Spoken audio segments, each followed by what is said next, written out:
What's going on, guys? So today we are going to talk about something, but first let's talk about what brought me to want to talk about this thing. I had an opportunity today. We worked on this watch, actually. Nice little Oyster Perpetual, and we did a dial swap. Don't worry, it is a genuine dial, genuine watch, everything is great. But I also had another watch come in that was not so great, not so perfect. And that one was this one. This, yeah, see that? Can you guys see that? First off, you may have noticed one thing right off the bat. Right off the bat. It's a Submariner. Yes, it's fake. But I'm gonna show you a couple of good ways to tell a fake. Now this one is a really, really bad fake. I'm imagining this is a DH gate fake or something like this, because this was one of the worst I've seen. It doesn't even have a decent move, like not even a halfway decent movement. Before that, way before that. What's wrong with this thing?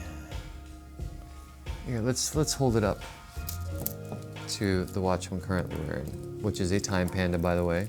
I make these myself, and I'll show you the inside of this. It is an NH35. Did the build myself. Got a unidirectional rotating bezel for that dye burn you. And there we go. It's got the ratcheting strap. So you can quick adjust it. It's not the point. Now this is something I built, and this is something somebody bought and they paid for. I don't know why they would ever pay for this, because it's freaking horrendous. But they did, and he broke it. Now, because I had this piece in here, because I have this beautiful piece, gorgeous piece in here, and because I have mine, I have a lot of mine, I figured I would go ahead and do the breakdown for you guys and show you guys some of the ways to tell the difference between a genuine Rolex and a fake one, and just some of the dead giveaways. Look at this thing. This thing's 44 millimeters. The Submariner only comes in 40 and 41. All right, and there's just some other dead giveaways. Like, everybody's like, oh, I saw the laser engraved crown. Yeah, and guess what? You're not supposed to be able to. It's really hard to see without a loupe and a very specific angle and the right lighting and all of that. You really can't see it. And the one that is on here, it's like visible. I could see it from here. I don't even know why I'm wiping this thing down. It's a piece of crap. But yeah, I could see it from here, and when you do the zoom in on it, like I'll show it underneath the microscope, look how like perfectly etched that thing is. Like, it's not supposed to be etched that perfectly.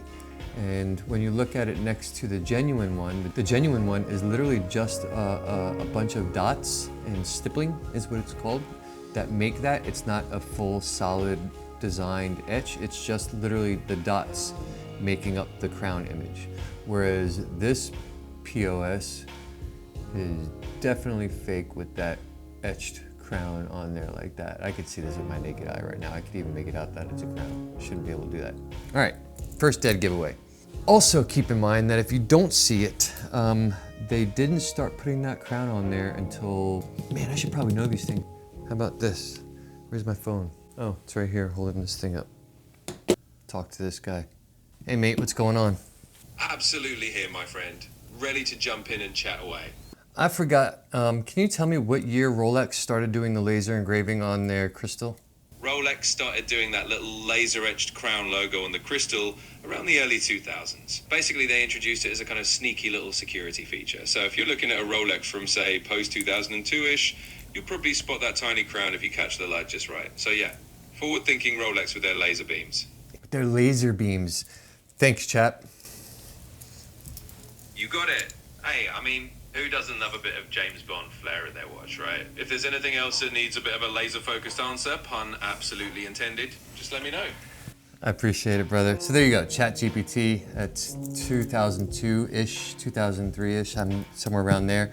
So if you find a watch post-2002-ish, it's gonna have that laser engraved crown. So keep that in mind before you go judging anybody. Not all of them have the laser engraved crown on there. Now that that's solved, if it's post 2002, look for that laser engraved crown and make sure that it's a specific type of crown. If you could see it right away and it's like plain, no, that's 100% fake or a fake crystal. And you can't just judge it by that because you might have a fake crystal swap in there. Who knows? Maybe the rest of the watch is real. So something is fishy. Next step. The rehoot. Okay, so the rehoot is a little, when you look at your watch, it's that little band around the inside of your watch. It's between the crystal and the dial, and it'll say Rolex, Rolex, Rolex, Rolex, Rolex, Rolex, Rolex, and at the bottom, there's supposed to be a serial number. If it just says Rolex, 100% fake. If it has a serial number, cross-reference the serial number. If you see a lot of hits on that serial number, chances are you're probably holding a fake because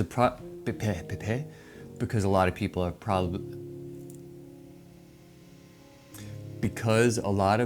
have probably been searching that serial number. But yeah, so honestly, check it, see if it comes up. If it pops up, chances are it's fake. All right, there's another step. The little rehoot also, where it says Rolex, Rolex, Rolex, Rolex, Rolex, if you have a genuine piece, and I'll show you under the microscope on this one, the Rolex letters will land directly centered on the minute marker. By no means am I a Rolex expert, guys. I've just had my hands on enough fakes and enough real ones to be able to share this information with you. And like I was saying, those Rolex, Rolex, Rolex, each letter will line directly up with the minute marker. So keep an eye out for that. If it doesn't, chances are it's fake.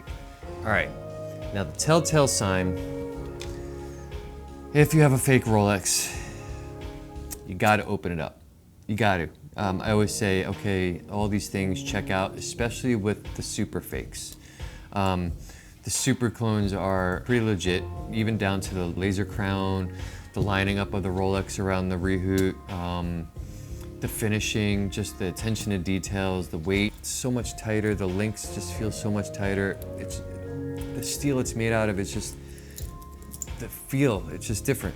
You can always just tell. You can tell a good quality piece. But the super clones, they're a little dangerous. They're pretty sneaky and they're weighted pretty well. The tolerances are pretty well. Yeah, so be careful with those. What I like to do is obviously throw it on the scope, open it up. But as you can see on this one, when I open it up, look at this movement. It's just disgusting crap. This move, like especially with the obligatory fingerprint. Look at that, the fingerprint. I wonder who that is. Definitely not me, because I wear finger guards. But who, all right, anyways guys, let's move on to this one. Now, here's what a Rolex looks like. Check this thing out. These things are just finished to the top notch.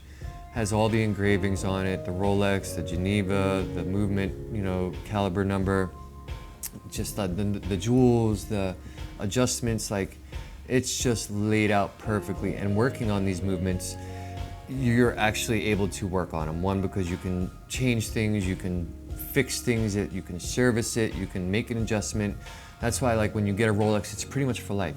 This, it's broken, by the way. The person reached out to me and was like, hey, I've got this watch, it needs to be fixed, can I send it to you? And I was like, yeah, sure, what kind is it? And he was honest, he's like, it's a fake Rolex. And I'm like, man, I really don't work on fake Rolexes, I don't want to, but I know the movement that's in there. I was like, let me see if I can at least look at it for you. And I knew what I was gonna do. Call me a salesman, but I knew exactly what I was gonna do. I was gonna get the watch and be like, no man, you can't fix this. And lo and behold, you could have fixed it, but I was just like, brother, I'd much rather you have one of my pieces on your wrist than this thing, because it's a dead giveaway. One, you're wearing a fake watch, and how awesome do you feel about yourself every day wearing a fake watch? So what I did is I talked him into buying a watch that I built. It's an homage to the Explorer 2. It was a beautiful piece. He loves it. It was a chunkier piece and it was sized properly. It worked well. It was a GMT. I went ahead and built it up with a black dial for him as opposed to the sterile white dial. He loved it, and at the end of the day, he was genuinely happy that I got him out of this piece and I educated him a little bit about why he should be wearing that. And honestly, he still talks to me every day. He's like, man, I wore the piece again today and thank you so much. And you can tell he's proud of it now. He spent decent money, bought a watch that's not pretending to be anything else other than itself, and people like respect him when he's like, yeah, it's a time panda. People are like, what's a time panda? And be like, oh, my buddy makes them. And, hi, I'm Phil, I'm time panda. But anyways, guys, so here's that dial swap that I did for my buddy. Let's go ahead and get this over to him. I just wanted to go ahead and get on here and let you guys know real quick, you know, just some of the pitfalls about, you know, buying a watch and, you know, how to spot a fake. And this isn't gonna be the most polished channel in the world, but it's me on camera sharing what I know and as I learn, and we'll learn together and talk about watches together. So anyways, guys, I appreciate you. Once again, thanks for hanging out with me. We got to talk about watches and we did it in one take, and I don't even care. See you guys. Don't get blind by the light.